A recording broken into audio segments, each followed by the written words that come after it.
I make a closing comment before you wrap up, Chairman? Sure. I wanted to make 2 points. As Professor Vladeck has suggested, we have not seen the government's proffer that supported its request to Judge Boasberg for the non-disclosure orders. That would be something that I think we could well ask about, and Jack Smith, the prosecutor who asked for those non-disclosure orders, has offered to testify. So we're not in a position where we are unable to obtain information and therefore can speculate at will as to what it might be. We actually can obtain that information and we can find out.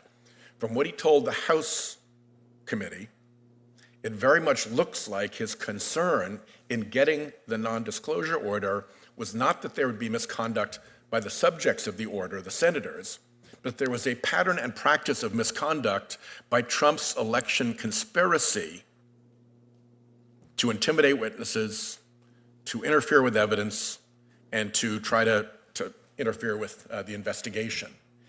And I'm more than happy to have him come in and explain what was said behind that. But when we don't know it and are just speculating, I think it's really irresponsible to lay an enormous burden of alleged misconduct on a judge when the actual answer of what he was told and why he was told it is available to us. We should do that.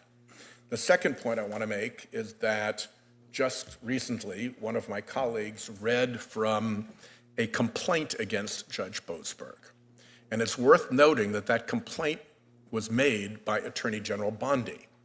If I am right that there is a multi-part pressure campaign on Judge Boasberg being brought to bear on him because they don't want the contempt proceeding that he is pursuing to go forward,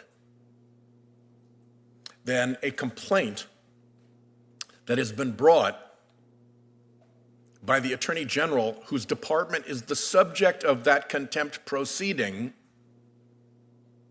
has enormous conflict of interest and bad motive potential.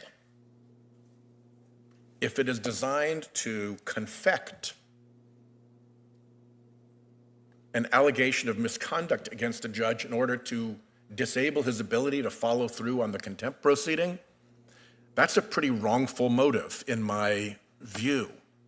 And we also don't have any notice of what has become of that complaint. It may have no merit whatsoever. Just on its face, it looks to me non-meritorious. So as long as we're going to bring an allegation like that into this proceeding, I think it's only fair to point out the conflict of interest behind the individual making the allegation and the fact that that allegation, there's no record here that there's any truth to the allegation at all. Indeed, it's under consideration. In precisely the same way that Judge Boardman's sentence is still under consideration because a notice of appeal has been filed. So I leave those as my final thoughts, and